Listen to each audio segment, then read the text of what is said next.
All right, a very good evening to you from wherever you're listening to 89.7 Contact FM. It is Crossfire time, and of course, we're here with the gang.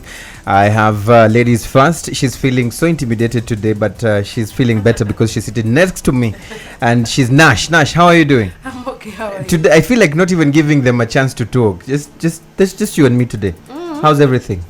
Everything is fine. Everything I'm is happy okay. to be seated next to you today. This time I'm not on the other side. And we have Moses Mekenya for the first time on Crossfire. Good evening, my friend. Good evening to you, Good Are you evening. okay? It is evening. Yeah, it's evening actually. No, it's afternoon. Really? Afternoon is 12. 12 is noon. Anytime Evening from is after 6. really? Okay. Good afternoon. Good afternoon, it is. As Nash said. As not shade. Matthew, hi. You look confused today. What's up? I'm looking at three people arguing about grammar and English, so why It's not not about get grammar, confused? it's about the clock. It's about the clock, not It's English- grammar. It's English, But I know it's English he's, grammar after all. He's used to that whole thing of using the coke in the morning and then sunset, sunrise. But I understand. What It do you would be mean weird by if that? we started talking about summer right now. Okay, sour. So on that note, welcome, lady and gentlemen. Because we are three, can we divide and have two? So No. can a gentleman decide to be a lady No. for now? Just No, for no, now. I want What you. are you gonna take that? Oh, Moses. I want three A men. man of a You want woman the can three never men? be Yeah. a woman again. I want Okay. three men. So the week has just ended, and of course we have lots of stuff to talk about today here. So Matthew, as the week ended, what are some of the key things that you think are worth mentioning here? I was sad that once again we are going to talk about fire, and fire is happening again in Kigali. That was a sad part of it. 2 fires actually. You know, Mohanga and then Kigali. It's quite very tricky that even after we put together the different strategies that police and I like the way he says, even after we put, you can think that he was part of those who put. because I am part of Rwanda, so I'll have to include myself in everything. After Taxpayer. Eh? So it's we. It's we, yeah? Yeah. Okay. After the Ministry of Internal Security says and the police says we have tried to put together measures and strategies to fight this, Yes. we again going back into the same story. So it's a very saddening part. Pretty of what sad, happened, actually. yeah. Very, very sad. Anybody of us who was close to the place as it was happening or had someone close there? Because I had some stories that it was the one that happened in Muhima was pretty hard to put out. I mean, Went on for more turpentine. than Yeah. It lasted 10 for 2 hours. days. I only saw the photos. Yeah. I don't know the details. It started in the evening of a day, went on throughout another day and to another day. So you can imagine.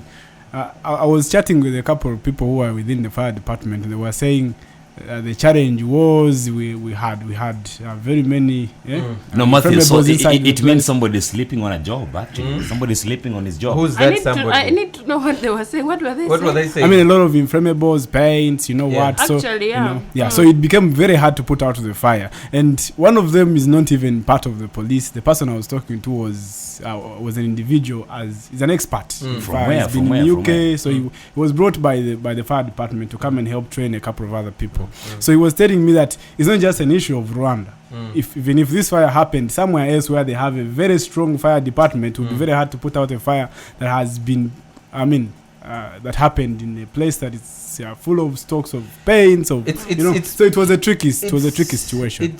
It's pretty funny how they coincidentally occur when you have one fire happening and then you hear And then of another one. Yeah.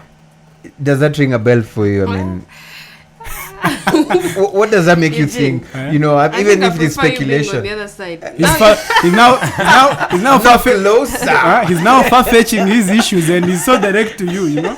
I don't like believing in coincidences, but it can happen. Things happen. I wonder why it didn't happen when it was raining that heavily. You know. But when you, I know where your suspicions are coming from, or where everyone's speculation is coming from. It's the coincidence. If it happens more than once, more than twice, it you have to raise questions about it. Sure. It's a bit strange, and it's also confusing because you would think. You ask yourself, so 2 fires. Why is it always one in Kigali and another one up country? Not why. Yeah. Why is it not 2 in Kigali or 2 up country? It always happens. here and there. It's No, but I even Moses. think, Nash, it's not about one fire happening in Kigali, another one in up country. The thing is, there is a fire going on for 7 straight hours. We have a functional fire brigade standby for any of such incidents. And it happens for all these hours. 7 hours straight on. Apparently, this particular fire was tricky in such a way that it was like a time bomb. I guess your trick is quoted, yeah? Your trick is quoted, I guess that. It was in such a way that people were scared of getting to the building because apparently there were, like you said, there were so many triggers. Probably there was a possibility that we could even have lost lives had someone just gone in because that's what they're supposed to do. Some of these things, and I know coming from me, it's going to be weird because I'm always like, these people are not working, they're sleeping on the job. But some of these things, maybe we need to, when we're approaching them, when we're talking about them, we have to be a bit careful because there's no way a building is going to be burning down for 10 hours and you think people have failed. That's what I'm talking about. No, they've not actually failed. You need also, like he always says, to look on the other side. There has like to be like always be the devil's advocate. Yeah, you cannot always say they failed. In this particular fire, there were serious challenges, and just because it's their job, we should also think of them as people. Challenges do happen. Do you actually want to risk people's lives to stop a fire that is out of control? How do you approach it? What really happened? What we need to know, and maybe I thought by the time you come here, you'd be having their side of the story, but I know you get so busy. There is a side of the story that we don't know, so it's very difficult for us to really draw a conclusion and say something like someone is sleeping on the job. You see, like Nash is saying, like when I was talking to a couple of the people inside this particular department, many of them were telling you, yes, we have been working about this.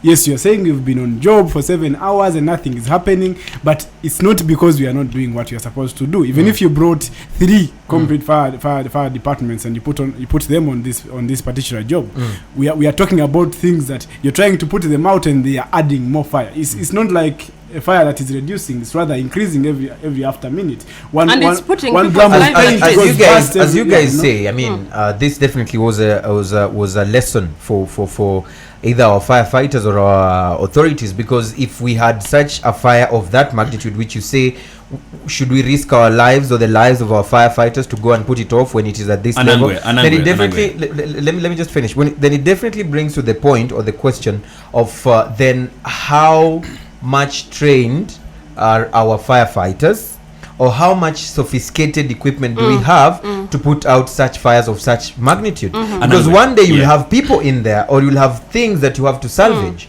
and then it will get to that point. So will Nash come back here and tell us, we have to be careful, do you want to lose lives? No, right? No, Nash, let me go before you go. Let me go before you go. Hold on a second. What I need to... My point was, there's that side of the story. Yes, there's that risk. But also... I don't think they've not said it before, but I think it's a fact that the fire department here is understaffed. If it's not understaffed, it's under-equipped. So what they need to invest in right now is probably equipment. How to stop these fires.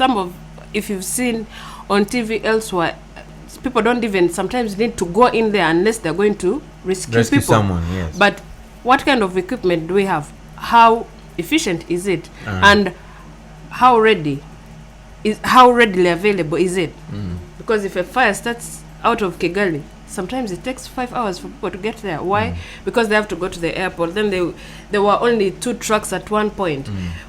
Since the fire started, what we need to know is, what have they changed?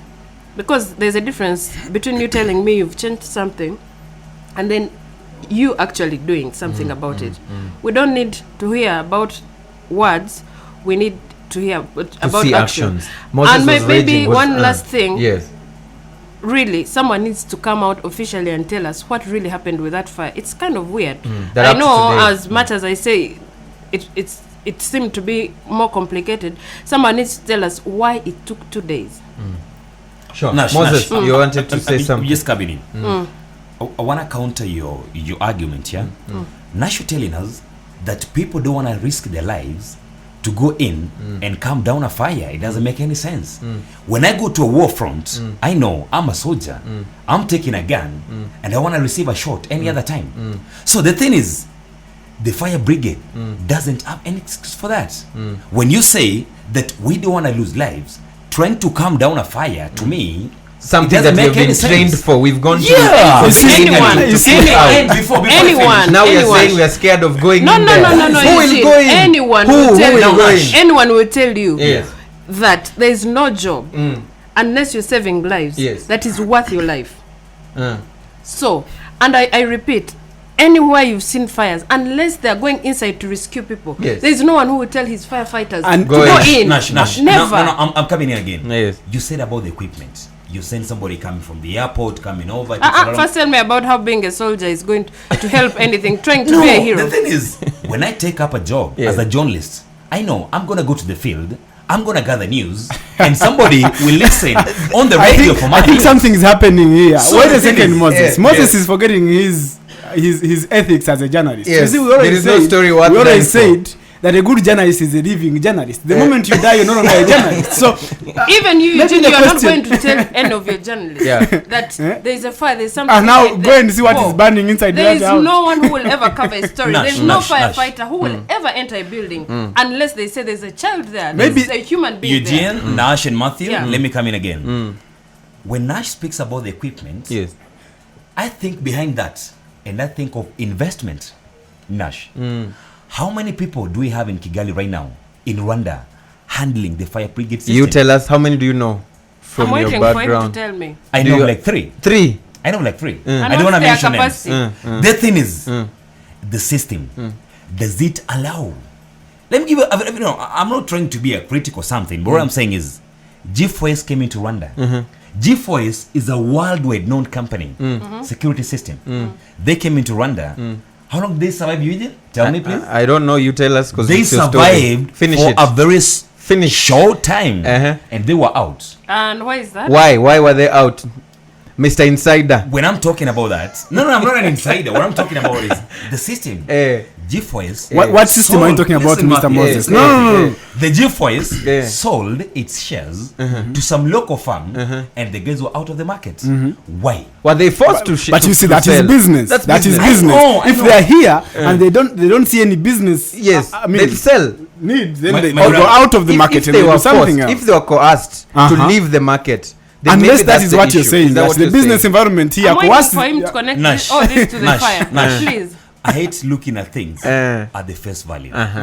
Whenever I see the cover of a book, I always want to dig its cover page. I'm waiting for you to Behind go inside that book. Go in. Because you The keep on thing telling is- us things, the but you're thing only is- telling us the okay, surface. I'm coming over that. Please. I'm coming back to that. So the thing is, if we don't have an effective fire brigade in Rwanda, then I'm looking at investments. When I mention about G4S, I look at the investment atmosphere for G4S, the competitive atmosphere for G4S to thrive in Rwanda. It was not there. This is what You you're know, saying. I didn't say I'm, that. I need Then you what to are you What I'm explain- saying is- I Then need what you are to you saying? explain to me like a 3-year-old. Eh, We're talking about fire. We're talking about G4S. Probably they had the capacity to help. You're in coming that there. You're coming department. there. You're Yes. coming there. Actually, with this kind of conversation, you need to be clear because some of us are not as bright as you are. So you're telling us Enlighten about us. you're telling Yes. us about G4S, G4S. or I don't 4G, know. even 4G is there.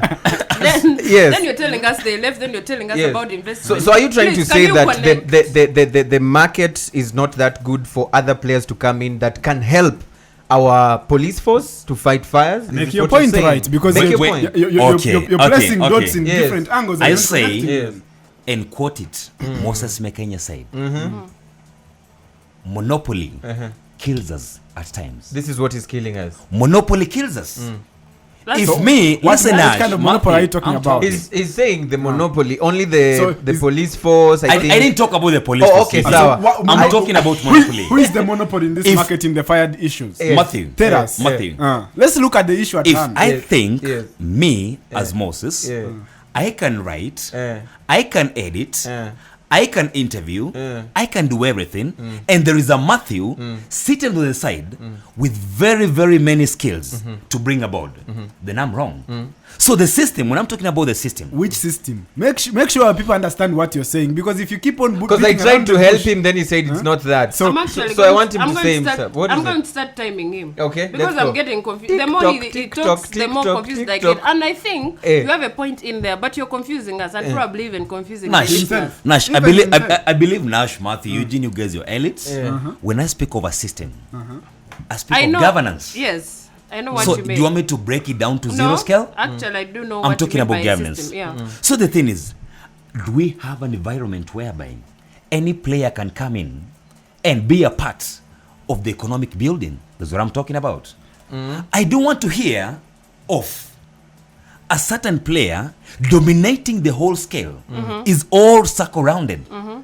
Me, I'm a player in the market. I'm handling fire. I'm handling PR. I'm handling, I don't know what. I'm a player in more than 6 circles in the economy. So the thing is, I do have the right time to make sure that I deliver. So when I talk about fire, let me come back to fire. Does the system, I know Rwanda has the best investment opportunities. We have the figures, talk of RDB, talk everything. We have the best when it comes to that. But now the thing is, let's come back to practical, Matthew. You're looking at me. Let's come back to practical. The conducive, the everything. I give you an example, Eugene, of G4S. It's an international, worldwide. First, But No. you see, let me but you ask, see, were Moses, they- what you're not did they, getting is I don't know. I know about them being a security company. Did they have a department that was dealing with fires? They have They do. worldwide. Even here they had.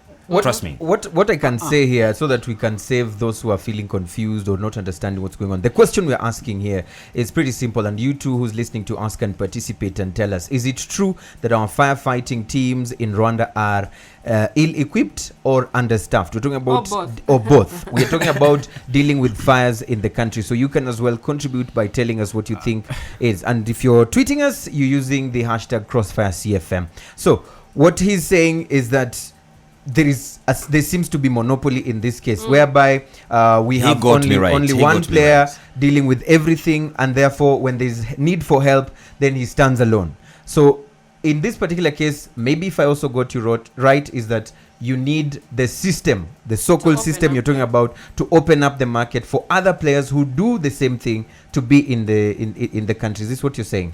Eugene. Is this what How you're saying? far? Yes, How no, far? yes, no, Let- yes, no, yes, no. I'm answering your question. We're using a question. With a question. Okay. How far can the private sector go to compete with the government in terms of investments? This is the question. And also the answer for that question. you see, So let's move the game or the discussion forward with some of the things that also we are going to be talking about here today. One of those things includes something that was mentioned earlier on by certain investors off the cuff. Some of them saying, "Hey, Bana, we need to have a bit of looseness in the government's fight against corruption, because we feel like if we have a bit of corruption, it helps our businesses, because we end up incurring less costs, and we end up also having our businesses booming. I love and that. everybody benefits. We pay taxes, and everybody benefits. I love that. So, what is your view? Should the government? why do they want lose- corruption in the first place? Because they feel like if They want- I have to ship my things, let's say for example to Majerwa, and I have to pay, let's say 5 million for that consignment, and I know someone in there who is ready to take something on the side, and I'll end up paying just 1 million. My consignment will come in, I will sell, I will pay my taxes, everybody benefits. I didn't spend more, I've saved some. So what's your view on this? You have just managed to shock me. I cannot believe you're actually asking that question. Even when you're asking it, Yes. because I've seen your face very well, Yes. now I'm accustomed to it. Uh-huh. You even look shy. Nash. Shy to say that. Like seriously, Yes. how can you say that example you've given? I don't even know what to say. Maybe I should just keep quiet. Maybe you Because should just how sleep. can you say 5 Yes. million Yes. and if you can come in and pay 1 million, why the hell? I'm sorry. Would anyone want if you think about it as a businessman, of course it's It a makes sense selfish way. for the businessman. It's a selfish way of thinking about yourself because it's you who The is running the capitalistic world business. that we run. But which government in this world is going to tell you actually that makes sense? Does it make sense to you when you're saying it? Nash, you're getting it wrong, Samuel. What Eugene is raising is a very, very, very, very important issue. We're not looking at governments. Listen to me. There is an This is investor. the first time I've seen people do Matthew. advocacy for corruption in my entire life. Matthew, Nash. It's disturbing the way Moses Nash, is saying. What Matthew. he has said is No, very, I'm very on. important. Saying. It's actually not important. It's very scary. Listen to what he's saying. Nash, Listen to what he's Nash, saying. let me ask you one thing. As a businessman, I'm not one, but as a businessman, if I want to invest in Rwanda, I know Rwanda has the best reports out there, has the best skills when it comes to corruption, zero tolerance and everything. We've seen the reports. Now the thing is, Rwanda offers a very, very conducive doing business environment. But now, what Eugene is saying is one thing. As a businessman, when I start up a business, the first thing I think about, Nash, is me. Not even my daughter, not even my wife, not even my family. I think about me. This business is gonna benefit me. Allow me ask Moses one question. Matthew. No, Yes, Moses, yes, before you proceed, yes. me ask you one question. Yes. What happens if I want to start a business and I don't have that much of money to go and buy your person there? Will they work on my things? Will they take care of my property? Will they do my business? We're talking about someone on the ground already. The thing is, somebody asks you a question. If I open up a business in Uganda or in Kenya, we know them for their corrupt figures. I'm sorry about that, but we know their corrupt figures. The reports are out there. But someone is going to ask you one question, Nash. And we know the failure of public infrastructure in Uganda. Matthew. For instance, If I'm thriving, Why you're if going my with business, if my business is thriving in Uganda, and I can make a phone call at the comfort of my office, I call this big-bellied guy at the port. Yes. I tell him my consignment is in. What do I have to do? He tells me, sir, you need 4 million on your sheet. I tell this guy, you know how we do it. Then I'm gonna M-Pesa or mobile money or do whatever this guy 1 million bob. And then my consignment, I receive it at the comfort of my office. So the thing is, the investor tells you one thing. No. I'm not supporting. Nash, I'm also worried. What Is I this- know- Are we in animal what I animal know- farm or something? What like I that? know for sure, what I know for sure is most of the time I usually do what I do best. But let me warn you, if you do this, you will be arrested and you will rot in jail. So if you think of it in that way, any businessman who thinks of it from that particular angle, that at least at the end of the day, a bit of corruption is good for us in the game. Anangwe. Yes. You're getting me wrong. Let's not look Whose at the idea bigger was this? picture. It must have been Moses' idea. No. I was announcing that was Matthew. I did not You guys, see. you're getting me wrong. Actually, Let's look at the bigger picture. Moses, let me Nash, ask you, give me minutes. how can you say we look at the bigger picture when you're actually looking at the surface? There is no way, whether it's the government, whether it's the people who will tell you that there's something. There could be people who practice corruption. Nash. Let Let her finish. Hey, they will tell you your life is easier if you can be able to pay someone. But let's also go back, like you always say, let's look at the other side of the coin. Yes. Do you think, because it's not only in Rwanda, because people always say Rwanda is strict about this and this and this and this. Today I'm actually here to talk for Rwanda. For once. For once. But let's see. It's whether it's the US, whether it's the UK, whether it's China, anywhere in the world. There's nowhere where the government will tell you, let's leave room for some yeah. corruption or for you to where the thrive. people will tell you it's better corruption, because if you have the money, Nash, you're are you If you doing have the PR money, for somebody? if you're going what Are you a PR I am personality not for a somebody? PR. I am an individual. Lady and I'm gentleman. You guys. Hold on. I want you to explain to me Yes. where you've Me ever or had Moses?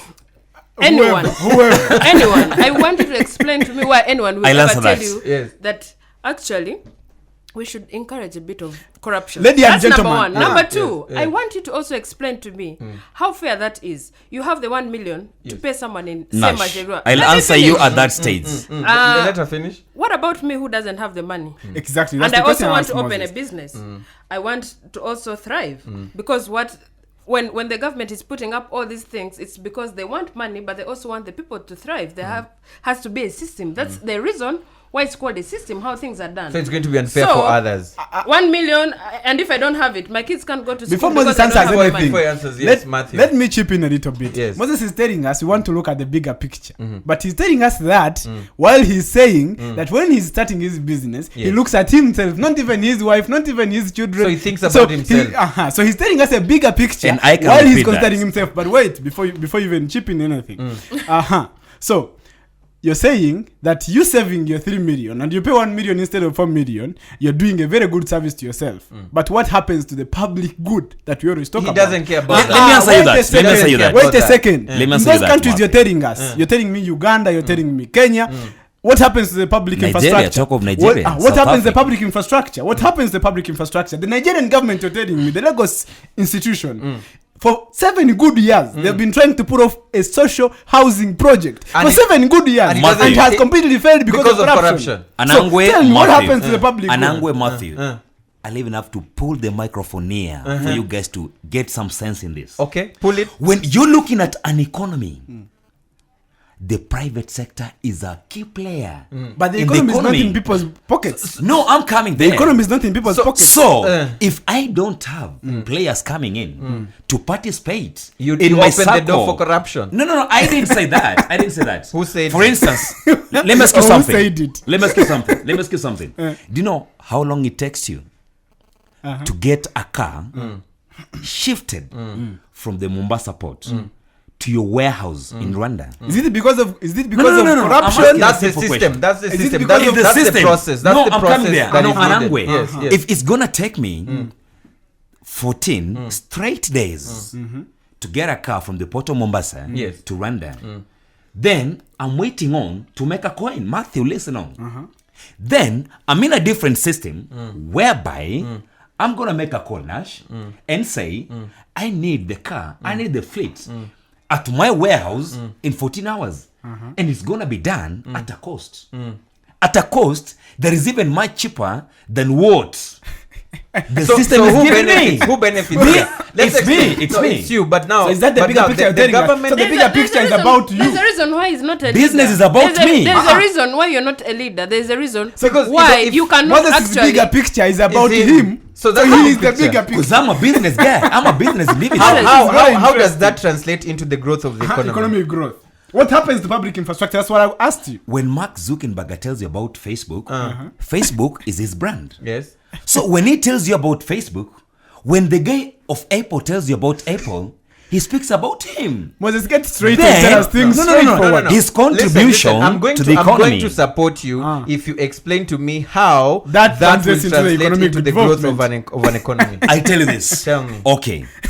If we have a window, sorry for that, for the listeners. If we have a window. But you're right. No. If you're convinced, Let me- if let it's me- convinced Let is him right, convince why us, is he yes. Why saying you saying sorry? Let me- Let's go on. If Yes. we have a window, Uh-huh. it means Yeah.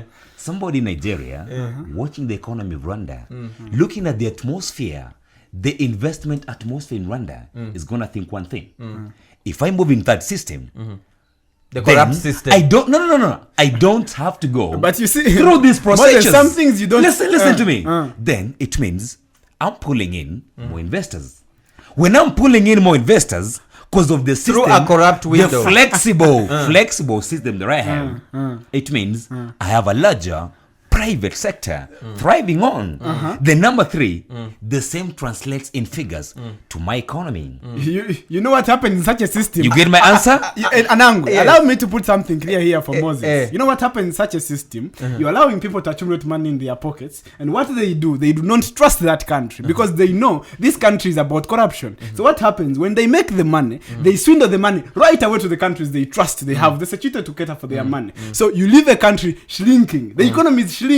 It's a short. That's why we have- It's a short-sighted way of looking at things. Nash, So I am loving That's the why- picture that Moses is Nash- painting here. in this give me a second. Give in me a this second, case, Eugene. yes. I'm actually extremely That's very why embarrassed to we be talking have- about this. I am- That's why I we will- have Matthew. I am together with And you on I'll this repeat Nash that.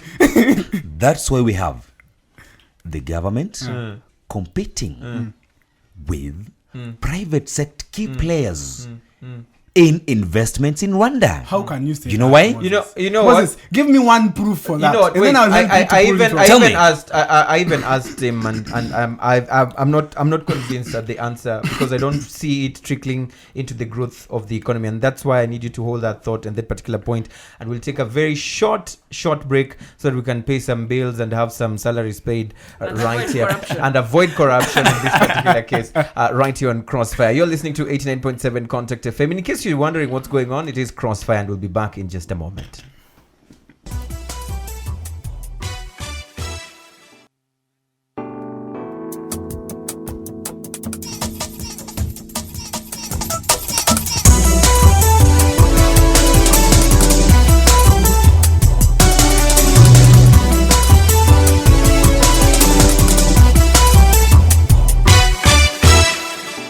All right, welcome back to Crossfire. In case you're joining us, this is 89.7 Contact FM. We are also online on www.contactrwanda.com. Of course, if you want to participate, our lines are now open. 897 is the number to call.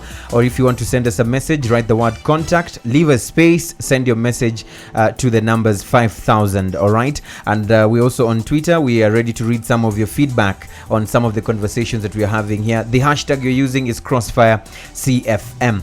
Now, when we went on that fast break, we had an issue of corruption, but at this particular point I want us to move the debate further and talk about some of the happenings that took place last week. We had the issue of Ferwafa coming out to explain their feelings concerning the decision by CAF on disqualifying Rwanda in the footballing game that is going to happen in 2015. Now, here on One, I hosted two very key people on this, and one of them was the Director General of the Rwanda Immigration, Anaclet Karibata, and I also hosted a representative of Ferwafa, and that was Boni Mugabe on these whole issues. Now, the immigration, of course, there are some people in some quarters who had said the immigration had also a role to play in this mess because they gave Daddy a nationality of Rwanda, even without checking and knowing what his status is in the footballing field and what made us get disqualified. But the Director General of Immigration was clear and said, this issue, we are out of it. We are not even to blame at all. But let's listen into what he had to say, and then we'll give our comments on that.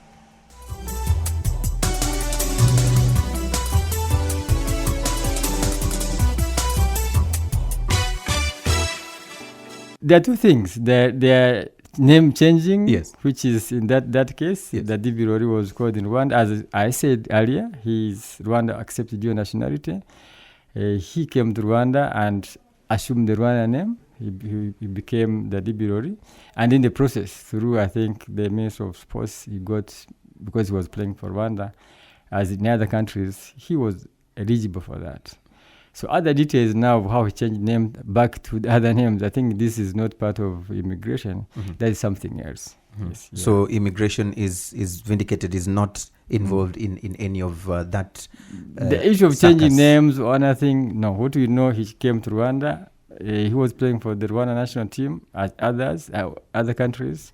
He got that right. He got citizenship because he was playing for Rwanda. Mm-hmm. Now, other issues of changing names and what, I think that's something There else. was no twisting by anybody from any footballing association saying we need you to support and help this guy because we need him in our team. He followed proper procedures. I think this issue is not in Rwanda. Mm-hmm. Some people come and play for national teams, and it is all over the world. I mean, even recently we saw a Brazilian who changed to be I think to be in the Spanish team. So Yes. it happens. It happens all over the world. Mm-hmm. The other issues, what I think I'm not willing to discuss, is the other areas where someone tends to change other names, whether it is legal or not legal. I think that's something else.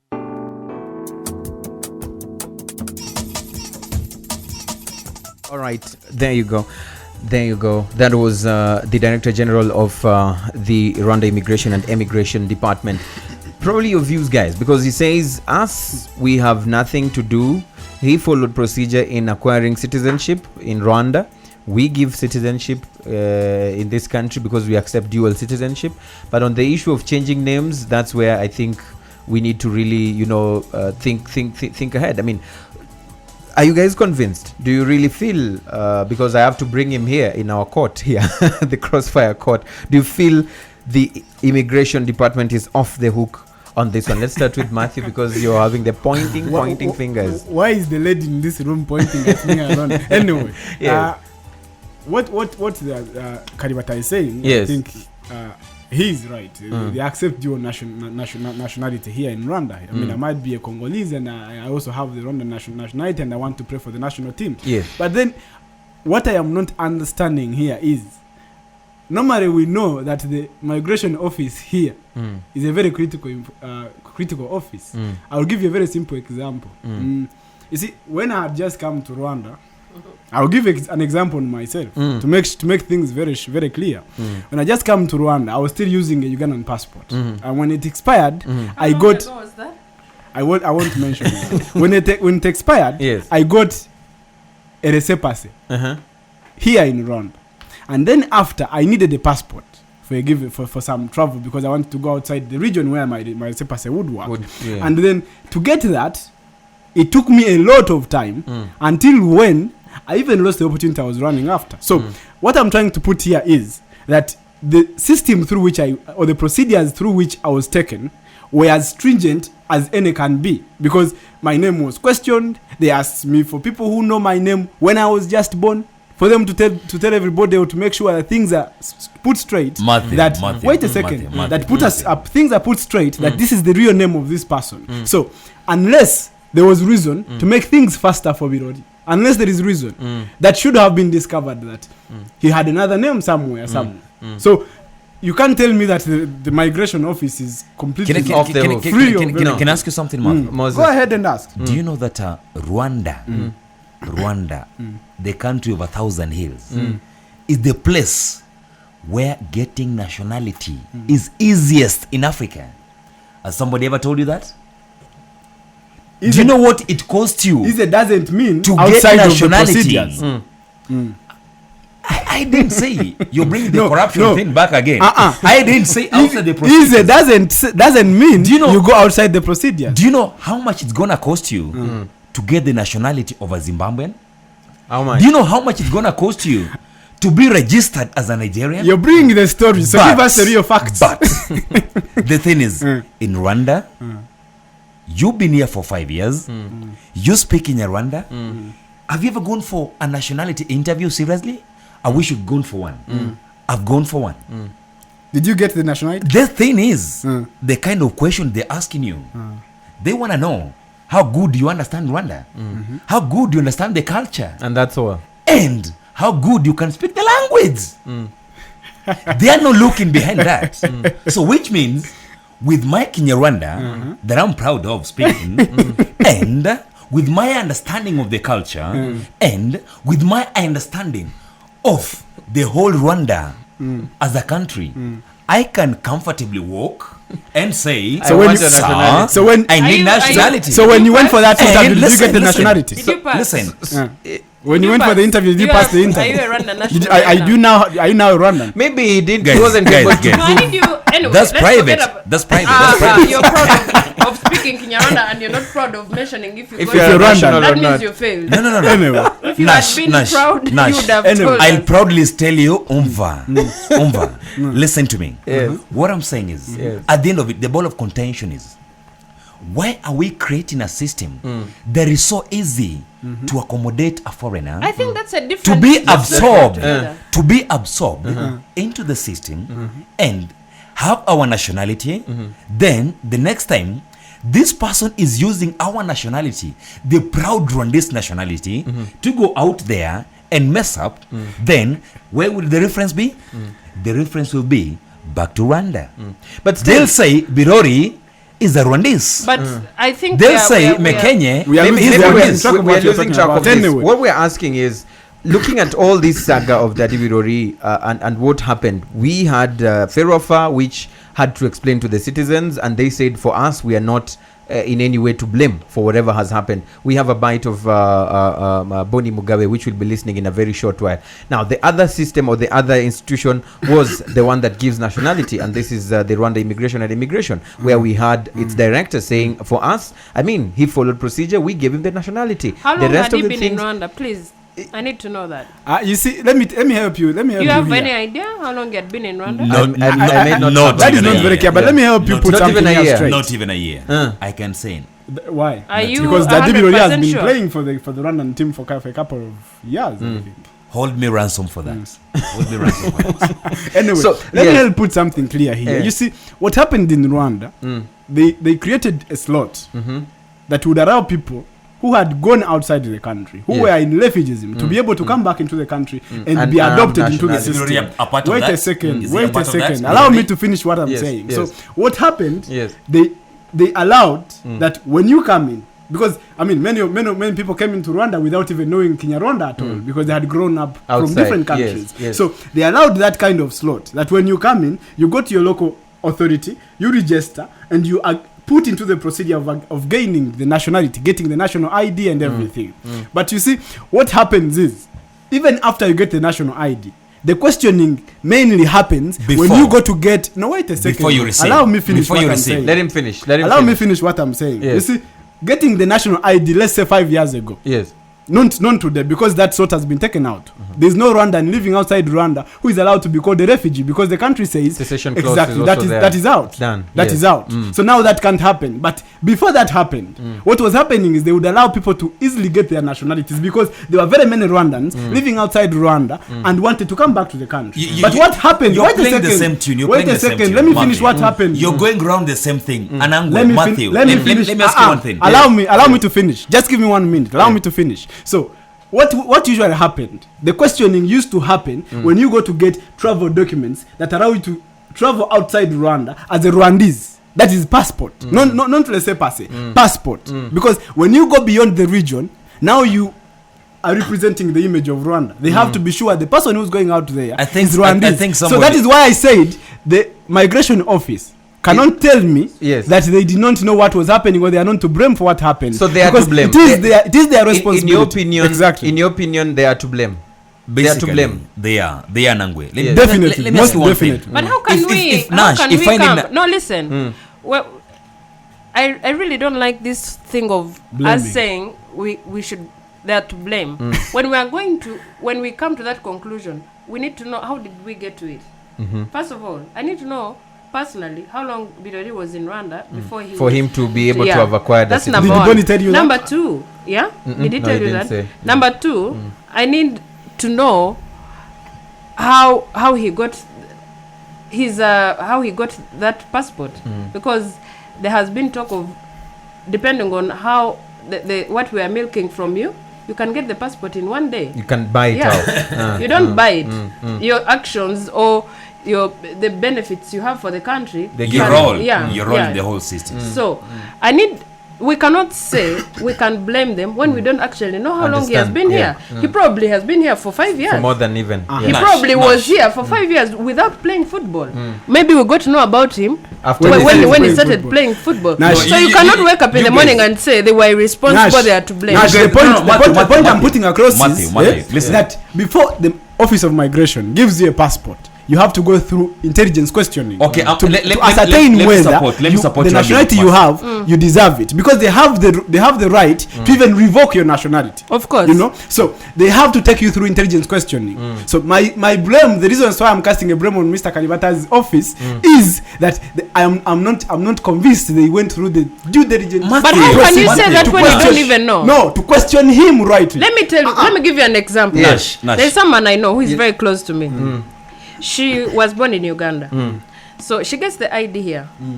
She literally grew up here when you come to think of it, but she was born in Uganda. So she gets her ID, normal, simple procedure. Yes. Then she now needs a passport.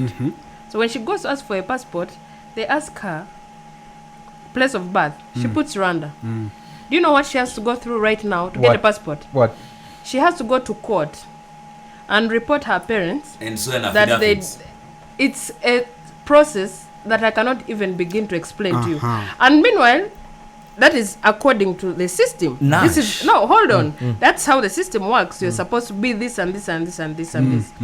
She has spent probably 6 months looking for a passport. How is that connected to this? How is this connected? Yes. The reason why I'm telling you that is I want to know the reason why I'm insisting on Bidori, knowing how long Bidori has been here, and why I am beginning to think that Matthew is drawing that conclusion is because it sounds, if someone is Rwandese, if you look at her background, they know it. They know she's Rwandese, but they want evidence to know that she was. She was. So the reason why Matthew, even if I don't agree with him coming to that conclusion, I understand where he's coming from, because this is Bidori. He's what, Congolese, and all of a sudden he has a passport for Rwanda. So how?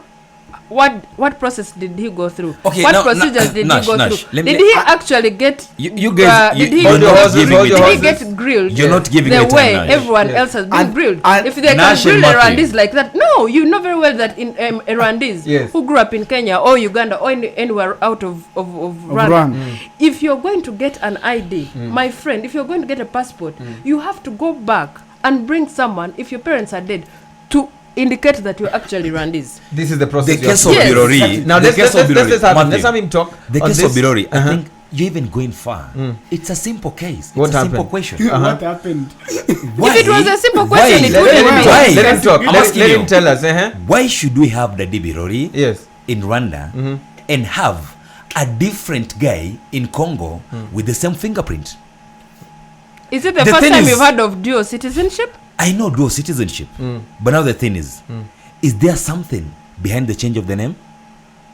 I think you're going into another story altogether. No. I'm just asking something. The man is playing So football. as He's you- playing as for you- Rwanda. I know he's If playing. I have relatives, I have friends who have gone to the US. They are now US citizens. Most When they of come them- back here, when they are there, they are American, but they are Americans of Rwandan origin. What When I they are know- here, they are recognized as Rwandese. Yeah. Is everyone going to sit there and say what was behind it? Maybe the reason why this thing is coming up in debate is because of the whole ban and the long story. Otherwise, there is nothing about the David getting a passport that is out of the ordinary. What I know for sure, according to Boni Mugabe or some of the sources that we have, is that the issue of changing names usually happens so that they can evade the certain rules that you cannot play for national teams of two different countries. So if you are in the list of the players of a certain country and you're under the same names, for example, you're playing for Rwanda and your name is Eugene Anango, again they see your name, you have dual citizenship, and again Eugene in Congo. So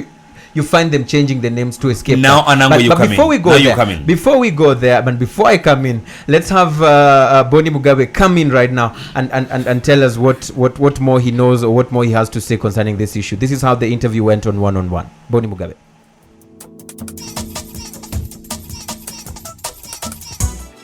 Immediately this information came out, there was a tweet from Ferwafa.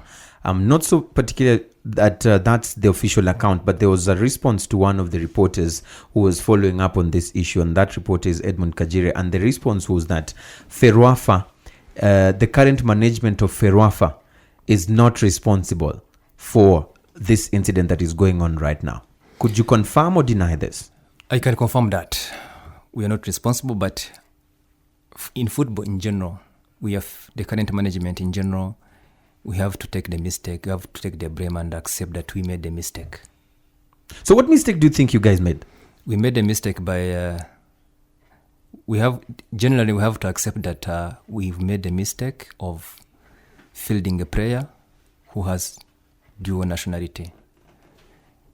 It's not only in football, but even other sports disciplines. I don't want to mention them here. So if you're saying you're accepting that you made that mistake, then why were we even appealing?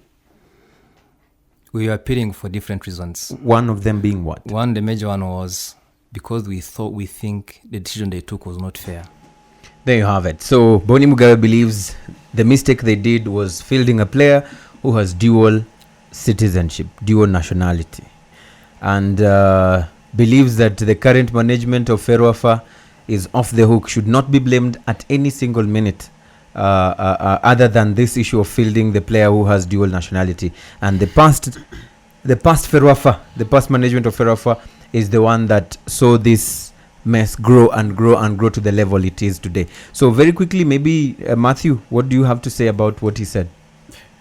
No, like you said, he accepts they made a mistake, and he's trying to make sure that the mistake is as small as it can be. Yes. That the mistake they made is fielding that particular player with dual nationality. But you see, Eugene, again, I will come back to some of these to the issues we are talking about. The first question is not taking this player to the field to play for the nation. Because if this player has decided to play for this particular nation, then that means he has abandoned playing for another nation. So rather the question should be, why in God's name did our systems not realize that we are dealing with a person who's changing names, who's switching names whenever he's playing for a given country? That is the question. That is the question. And like Nash was saying, I'm not trying to rush into any conclusions here and blaming anyone here.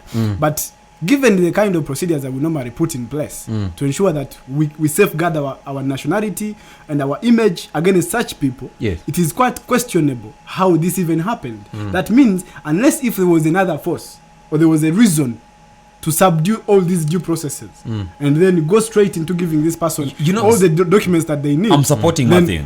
Matthew, I'm supporting you. You know, the Birori is a very key figure when it comes to Rwanda. You know why? The guy is playing football for the national team, Anangwe.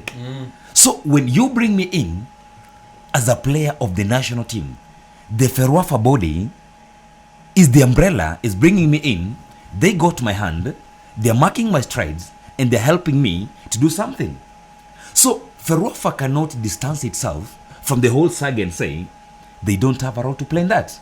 You know why? When they brought in the Birori, they knew his status. They knew who he was. So when they bring him in and they hand him over to the immigration, because I believe that the Birori to go to the immigration, he should have gone through He Ferwafa needed a first. recommendation letter. That is it. So Ferwafa is the employer. When he goes through Ferwafa to the immigration, it means that Ferwafa knows the Birori status, and they forward him to the immigration knowing or aware of his status. So I'm not looking at I don't see the sense And of... I'm quite sure he didn't get an ordinary passport, he got a diplomatic one. Are you sure? Are you sure? For the country. Are you sure? when you're playing For the you don't national get team, the you normal don't get the ordinary You have a passport. You get a diplomatic one. diplomatic It's a passport. diplomatic. So they give you a letter addressing me to the migration, and they tell you give this person the passport. Anangwe As should fast be as you following can. So- much football, yeah, I So, think. I need to. Now, talking of all these issues, now it's done. They complained and said whatever decision was made by CAF, even to stand firm on their decision to disqualify Rwanda, was pure based on double standards. They said, I mean, what happened was not correct.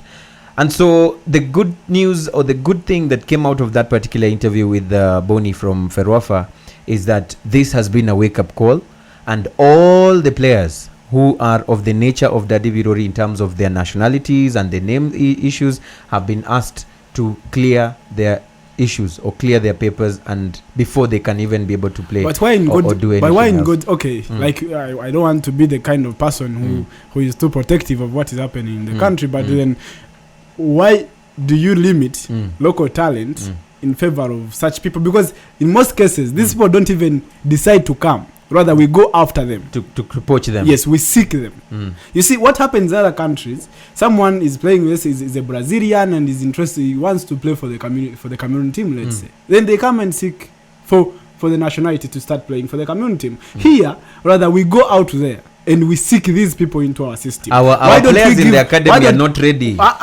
are not ready. Until when? You see, let me give you a very I'm going to correct this too. Yes. I'm going to correct this with something else that seems very They are different. still being trained. Let me correct it with something that seems very different. You see, for instance, I'm going to talk about the mining industry. I'm going to use a metaphor of the mining industry. I have a mining industry in my country, and this mining industry is still very nascent. It doesn't have that much of produce, so I can't have enough to sell on the market. So what I do, I start buying what is being sold by other countries. So I buy stuff from Congo, I buy stuff from Kenya, I buy stuff from Uganda, so that I have something to be said that this came from Rwanda. But in truth, I'm spoiling the local mining system. Still. So that means I cannot have enough extract in my country to use on the international market. That's the same thing with football. No, The challenge there, maybe just to make you all of you understand how the challenge of the question there is, how do we have that kind of a statement coming out of either our citizens or our different institutions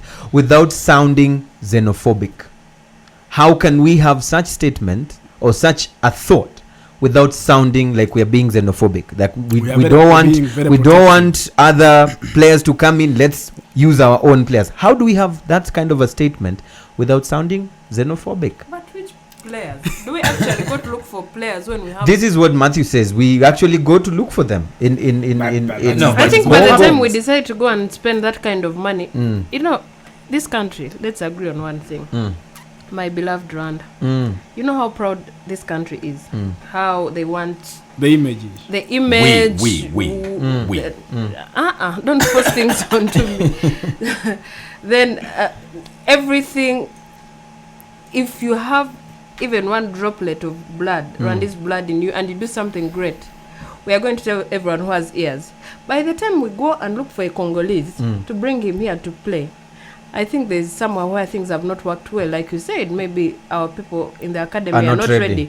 We actually are not Or maybe they're not even there. we are not a xenophobic country, but some things are difficult for us. Some things we don't. Let me tell you. Do we nurture them or we just keep on borrowing what is not ours? Hold on, let me finish. It's like you saying, why are we using Kenyan teachers? Why are we using Ugandan doctors? We are an ambitious country. We want to move very fast. But when it comes to capacity, we are actually struggling. We have problems. I We beg have to differ. problems. I beg to differ. You know why? Let me tell you guys one thing. Yeah? Let's just be practical. Let's not even look at the whole backdrop thing. Bring it here, close. Football is all about talent. Anangwe, Matthew. When we're looking at football, you've always seen guys from Africa signing in the Premier League. Why? Because in football, what you're looking at Is is the talent. talent. That's what And I'm number saying. two, That's what I'm football is an investment. I don't want to be part of that investment if you're doing crap on the ground. So if it's gonna cost me $1 million to shift Birori from Congo to bring him to APR or to whichever team, local team, so that he can score goals for me and I earn a name locally. Number two, I get sponsors on board to support my team. I'm gonna do anything. So let's just look at it at shifting players from outside or something like that. I think it's practical. Football is about talent. If we don't have the talent locally, Does that mean Rwanda is not talented I in think football? that's what I just said. So I don't know I where said you're by the differing because yeah. you said she I said said the by same. the time we go there, Yes. it means there's there's something lacking. There was something that was we lacking. can't find here. I can assure you, I'm really Rwanda happy. as a But country the question that does Matthew not just go to buy people or bring for people nothing. in, Yeah. Matthew seems icked somewhere, feels uncomfortable when we say this. And he asks a question, does that mean we don't have talent? Matthew, you seem annoyed by this kind of statement. You see, let me tell you the truth. Yes. The issue is always about planning. How do you plan these things? It's been how many years? 20 years. Yes. Since genocide. Yes. And Ferwafa has been running all those years. Does that mean we have failed to spot any talent in Rwanda? People who can take on football. By now there would be 20 I'm years. not saying we shouldn't have foreigners in the country. Yes. I'm not saying we shouldn't have foreign footballers playing for the national team. I'm not saying that particularly. But what I'm saying is, how do you plan for a sustainable sector? Let's say sustainable football team. You know, if you're dealing with Birodi, tomorrow he might wake up in the morning and he tells you, I'm going back to Then my we go my and- native Kenya, Then we my go and native bring someone Congo. else No. till we get what we want. So the issue is about training, sustainability, as we've always been saying. How do you make sure that this thing is sustainable? It's only sustainable if you are going to train people on your own. You see, if teams like Manchester were only to survive on buying players from other countries, never having an academy within Manchester, people who can sustain football, even if we don't have those coming from elsewhere, at least we know we have an academy where we can pick kids, Yes, people who play. have a talent, and then we use them. But here, what happens? We are only playing around. I like always, even on this show, I like us from I like discouraging being the best players outside the field, like on the touchline. You're the best player, and that's why I always say, today if you are the one there sorting out things, what would you do? So in this case, the past 2 weeks we've asked Nash if she was the minister, of the different internal security, and the other time was transport. Minister of Yes, transport. Today we are going to ask Matthew if he was the thank minister you. of sports. Thank you. What would you do to sort the mess? Let's go. No, I mean, like I already put it, or I mean, the case is about sustainability. How do you make Rwanda's football sustainable? I don't subscribe to the school of thought that says Rwanda doesn't have talent. Like I never subscribe to the school of thought that says Rwanda is not entrepreneurial.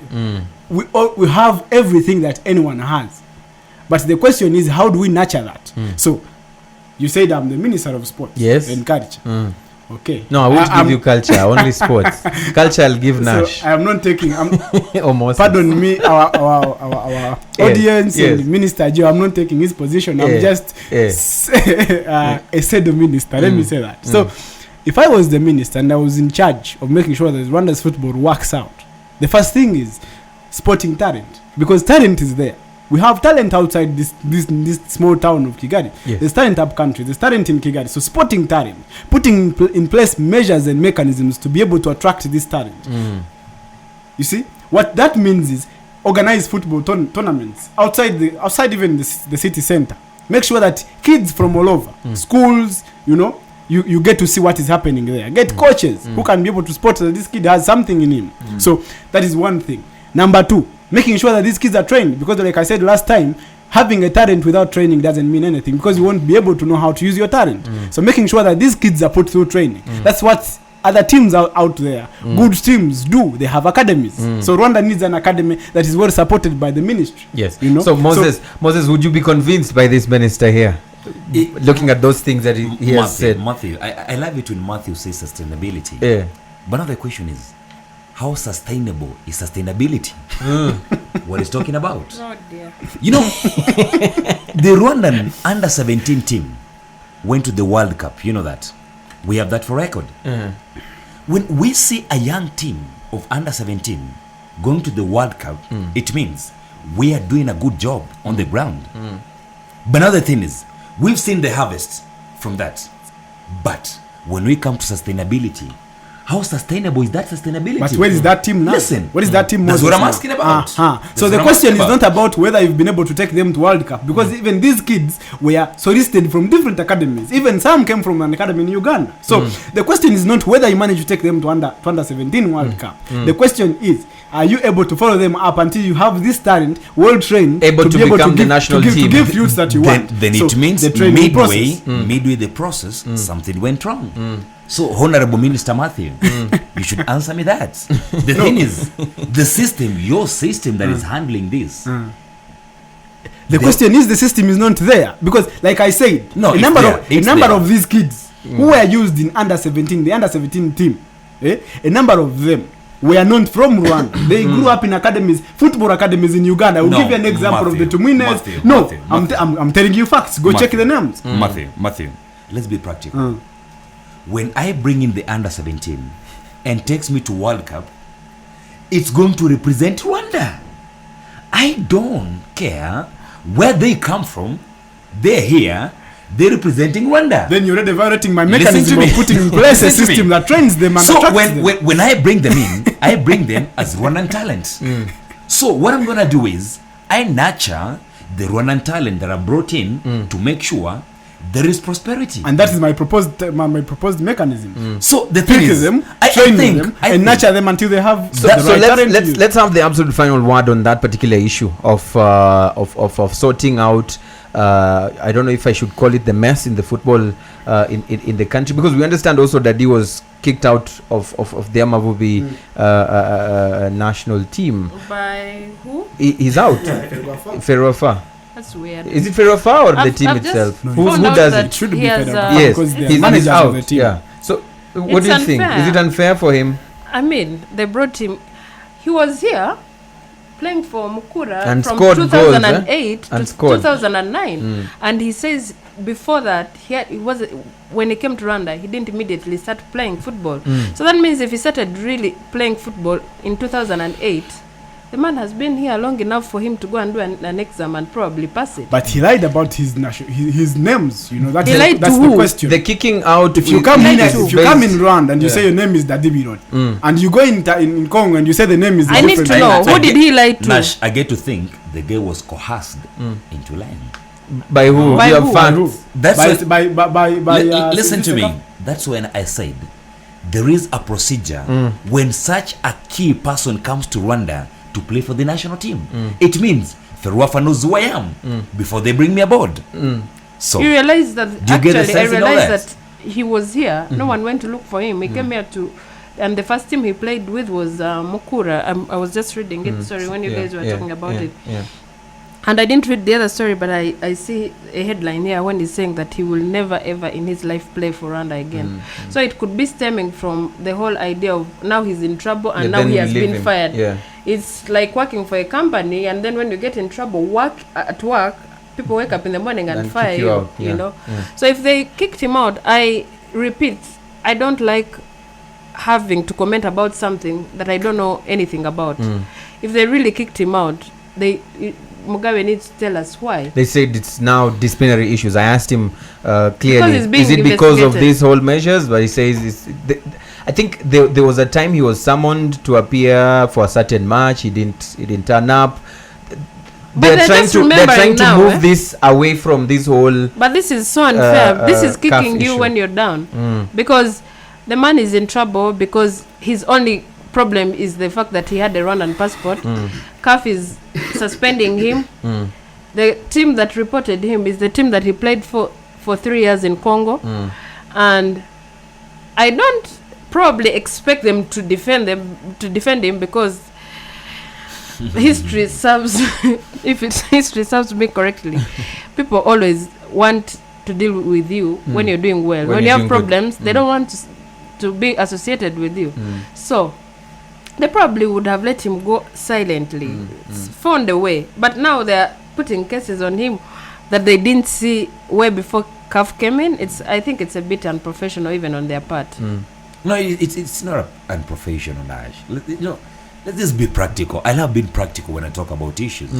Ferwafa is against Birori in the media, in paper, but in the backdrop, They're friends. they're friends. Shaking you know why? hands. Having dinner When Birori together. came over, he came on a ticket to Ferwafa. He had No, an air ticket. that was then. So I'm talking about now. You can't tell me that Ferwafa I has cannot gone, talk about the backdrop has of gone what is against- happening in the No, no, no, no. background unless I really know. The fact that I'm serving you- Ferwafa I'm serving you hold on a plate. I'm the fact serving that you on they a have fired him from the national team. Yes. I don't know what kind of game that is, but I don't see how that game is going to end very well for any of them. The firing is a part of a procedure. When CAF says Birori does not qualify to play for Rwanda as a national team, so me and my team aboard will sit down and look at the measures. So I'll call Birori. I'll tell him, Birori, you know what? ABCD is happening. There At the is backdrop. nowhere in this world where The your number boss will two. tell you, since No, we're no, no, investigating, no, no, actually no, they no. don't. Anywhere where Birori's people are case, doing the right Anangwe, thing, Anangwe. they do not Nash, fire you. Nash. No, your boss doesn't tell you because of this and this. For now, we are going to act like we are firing you. What Nash, they do, Nash, what they usually Nash. call it, Yes. suspension pending investigation. Birori's Or case. indefinite. They do not say Birori's we are case. firing you. Birori's The man case, has said, Nash. I will never play in Rwanda again. Listen to Clearly, me. if that is a game, I don't know what kind of No, game no, it no, is. no, no, no. Yeah. Birori's case It can't be a game. is a different case. You Can know it be why? a game really? Looking at the way this. There is a statements are being different case said. whereby Nash, Yes, yes. I come to your office Very door interesting. knocking for a job. And number two, there is a difference when you come to me asking me to do a job for you. So Birori's case was not a case of knocking at the Ferwafa door asking for a job. Did they go to look for him in Congo? Ferwafa has agents who seek for talent. From Any where? other Let's football agree team, on one thing. Where I'm did telling they you, get Birori from? I'm giving you the practical part of football. And we also want facts. Because I understand football. Yes. I'm a football reporter. Actually, So- do me a favor. let me give you- let Did me you give read you the facts. questions that CAF was asking him? I don't do it PR. I No, talk facts. no, I I'm not talk talking about facts. PR. Actually, they are very hard questions. He didn't have answers. Yes. He Nash. did not have answers. What were some of those You questions? cannot tell me that CAF is a the questions were PR because he actually at some point you could tell they're asking him, you played for how many teams? You played for this, and this, and this. Then they're like, between 2009 and 2011, you've played for more than 3 teams. What? How were you playing? Because you don't tell me about PR. If you're a reader, if you're a journalist, you read everything. It's up to you to choose what, to get out what is important, what is important to you. from there. You cannot tell me about CAF and the interview they had with him and then tell me it's PR when you've never read it. Like What the is next time, that? bring Listen to Mr. me. Joe to come and finish this case. Otherwise, So you have to move. you have decided to step down from your ministry. Now look at this one. The heat we is too give much. him a job but and you then see, he's just the- quitting my immediately. case was a very simple one, laying the strategy of how to and put which to- you have done already. which I've already done. All So my right. job is done. So we're taking a last break, and then when we come back, we'll have our last item on the table, which we'll be discussing right here on Crossfire. Remember, the show you're listening to is Crossfire on 89.7 Contact FM. We are receiving your comments. In case you have any views, use the hashtag CrossfireCFM to give us your views about the statements that we are making right here in the program. Right. See you in the next break.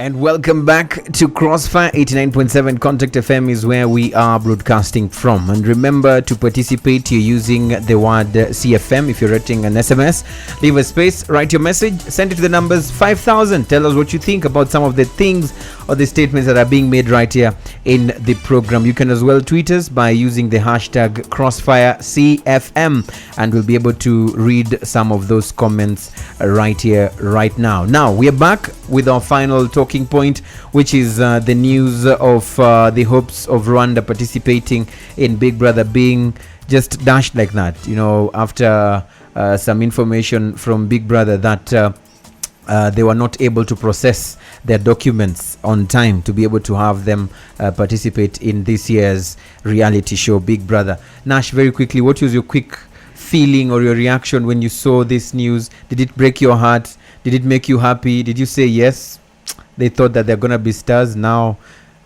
their time has come, they won't go there? So what was your quick reaction when you saw this news that Rwanda won't go there, before we discuss about the repercussions at South Africa, at the house itself? The repercussions? Yes, of kicking Rwanda out. So were there repercussions? That is a very serious That's a allegation. very serious one. Yes. No, leave I the was serious there. part. Let's talk the light part. I was surprised, of course. Mm. Anyway, I had mixed feelings. Mm. Rwanda has had problems with South Africa for a long time now. It's not a secret anymore. Mm. So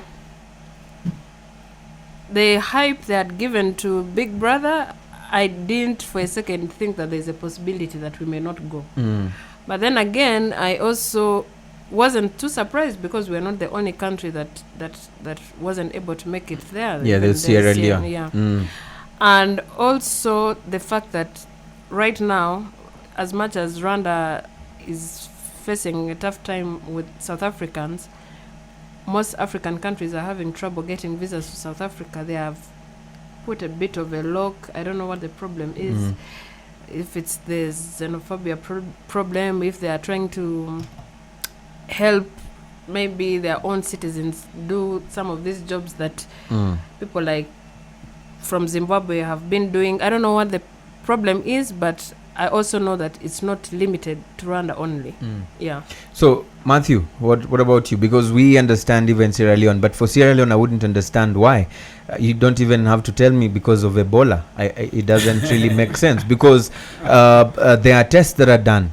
For years, when Big Brother has been on air, they have been testing all their contestants. They've been going through some rigorous screening, including HIV and AIDS. So why would you tell me because there's Ebola in Sierra Leone, that contestant who we had picked cannot come because there's Ebola in their country? He is not Sierra Leone. The host of Ebola. Yes. Unless if that particular contestant was tested of having Ebola, that I would understand. So what about you? What was your reaction? No, I think it was saddening for Rwanda showbiz, you know, because we thought in the first place that going to Big Brother would help mark a couple of other names on the Rwandan scene and help have a few more people to call stars in this country, because we don't have that much of stars. So it was a big blow to the showbiz industry, and one that I think no one would take lightly, because first these young people were all dreaming so big. Some of them were already thinking about bringing that kind of money back home. So it was a big blow. But then, like Nash said, the South African issue has been a very big problem, and I know very many people who have been trying to go for education, for what in South Africa, who are still stranded here in Rwanda over issues of visas, and so some of them are even trying to go through other countries, maybe go through Uganda or Kenya to be able to get the visa. So it's a challenge. It's a challenge that reminds me of the operations of the wildlife. Yeah, it's as if we are in the wild, not in the normal civilized human society. So in this case, is it do you feel these relations? Let's now probably look at it from this angle of, for those who have been saying it's because of the strained relationship between Rwanda and South Africa. Do you feel now this has affected this? Probably Moses, you've also been following up on this issue of the big brother. You made some calls to some of the people, including the ambassador of Rwanda in South Africa. What can you tell us about this? What did they say? Okay, one thing I could say is if you listen to Nash, what she said, South Africa is not only strict on the Rwandan case. South Africa has a foreign policy that really favors its nationals at the expense of the foreigners when it comes to working. So one thing I'm looking at is I don't want to think of the political side of it.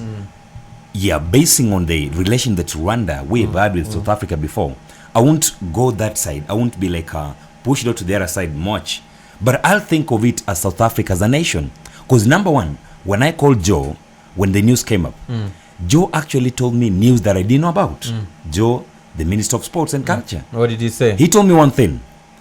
There is no functional embassy of South Africa in Rwanda. Yes, there isn't. It's very surprising, actually. It was there, and it's now visa. The embassy is open. The visa office is closed. You have to go to Uganda.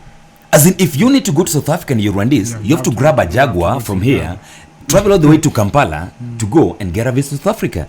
So advertising Jaguar. Please check with him. No. The thing is, if we're looking at such a system whereby the ties between South Africa and Rwanda have got to this level, that is it. As in, we don't have a direct office where I can go as a Rwandese and say, I need to be in South Africa.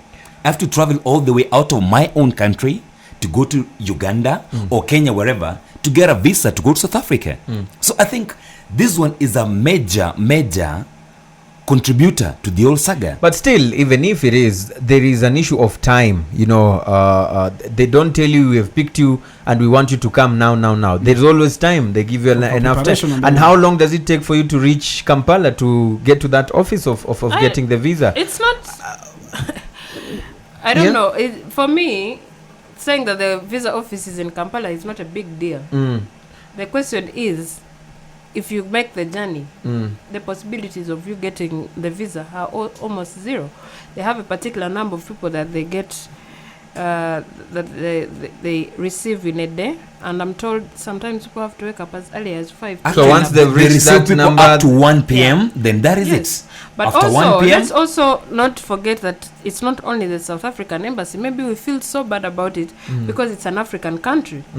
But strangely, some South Africans don't consider themselves Africans anyway. They call us the rest of them. Because one of the things that... No, listen, I wanted to finish something, sorry. We shouldn't... people are feeling angry or annoyed about it because it's an African country. Maybe they felt it should be better. But it's not the first time people are traveling to another country to get a visa. People go to Nairobi for visas all the time. People go to South Africa for visas to other countries. Probably the frustration is with, you'd think because this is Africa, the whole African unity thing, things should be easier. But it's an independent country. If it decides that these are the number of visas we are giving in a day, there's nothing much you can do about it. Had it been only Rwanda, you'd have been like, there's a problem. But still, why are we so annoyed at the decision to have Rwanda not Because going it's there? it's Why are we it's so? a case of a shattered It's so- dream, Anangwe. But do you need Big Brother to have your dreams? No, come the true? thing is, look at Big Brother. do we Anangwe. really need Big Brother? It's the most watched reality TV show in Africa. But you can have other avenues to be most watched. I know, as a I know, superstar. there can be. Yes. But another thing is, If you have Arthur, who information says was one of those who had been picked. If you have Frankie Joe, also who some information was saying had been picked. Do these two people need Big Brother that badly? Anangwe, To Anangwe. make us feel Also so want to pissed tell off? you that- It's Not like just in the Rwanda case whereby you're having a Tusker Project fame Yes. airing and Rwanda is not a participant. Because every youth in the Rwandan population is switching on the TV. That's a lie. To Not follow every that. youth. No. I didn't say every. Okay. Because it's a big thing for the youth. It's part of the entertainment. Now, when we're talking about Big Brother, the Rwandan youth population has been watching, entries from other African nations. So it was very interesting that we, the Rwandans, were given the opportunity to be a part of that big show. So when we fought all that, then when we are nearing the last staircase to the doorstep, then it gets shattered. What's the feeling? But I need to also help you. This can be confusing because you don't know what the main problem is. But the good news is that Endamore, I think that's what they are called. Yes. Yeah, the organizers. They say because of the devastation that happened with the fires, now Rwanda and Sierra Leone. that country, I cannot pronounce. Say it. Just say it, Yeah, whichever way. Say it. No, I can't. Say it. I don't want to leave my tongue in this studio. Anyway, they say both countries could regain their chance to be back in the house because now there's a possibility that it's Of going to time. be in Finland Yeah. or Nigeria because Nigeria has successfully hosted Big Brother Before. So they are considering, because they are partners, it could be in Nigeria, it could be in Finland. If there's no any other problem, if they don't manage to get another house in South Africa, then Rwanda and Sierra Leone. are back in the competition. So it gives you the feeling that whatever the issue is, it could be a diplomatic one. But when it comes down to the people themselves or the organizers. sponsors, Yeah. they are open for it. There's a reason why they put Rwanda So- in that. so you So don't- Nash, you think the fire was a blessing in this case for Rwanda? The fire in South Africa? Like, We can't seriously? say- I do not want to even come close to calling it even a blessing. It's a terrible thing. They lost a lot of money. They are losing time. Something as negative as that, Can there's never no be a reason why blessing you for want to anyone. be In here. this case, that's what I said in this case. I still don't want to say anything about it. Because even if you saw there was some heated discussion on Twitter, social media. Yeah. Like, some guy putting up something on Twitter like, I hear they run an agents who were sent to South Africa to burn the Big Brother house so that they could get some chance to, That is there's been holding that Rwanda in a buzz. very small No, I know it's not the reality, but what I'm saying is, I think for us as Rwandese, we are happy that when Nash reads to me that and says there might be chances, though slim, that we might be a part of the Actually, whole. they're not slim as long as they fail to get a house. And they said they didn't call them slim. They said there's a serious possibility That it we could might be be in included. Finland and in or Nigeria. or Nigeria.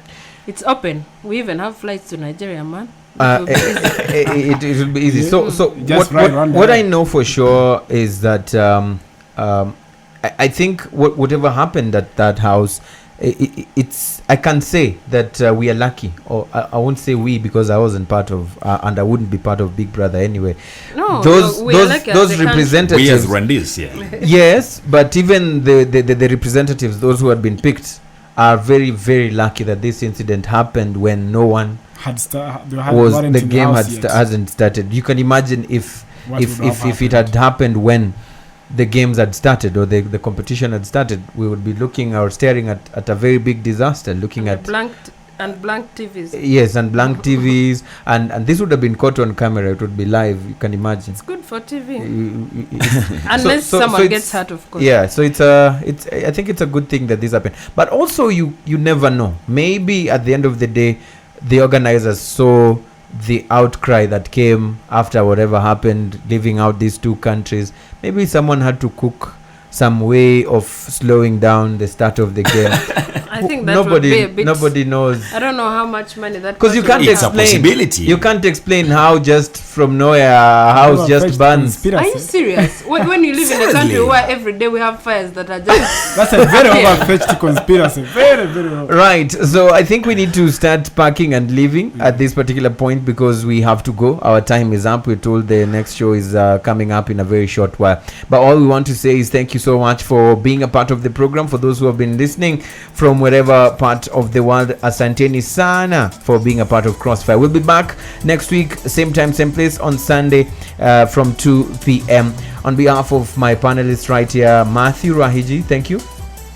With pleasure. Yes, and of course Moses Mekenya for the first time on Crossfire. A pleasure. All right, and our one and only beautiful lady, gorgeous, mellow voiced. I'll tell you all this because we love you so much. Thank you so much, Nash. It's exciting to be here. Yes. Please don't bring another woman. You feel I don't want jealous. competition. I need all of you I don't want competition. Sarah, thank you very much. It feels nice being on this side. I know. Yeah? Please keep here. Consider it. I'll consider it. Thank you so much. Goodbye for now. Let's see you again next time. Have a beautiful week ahead. My name is Eugene Anangwe.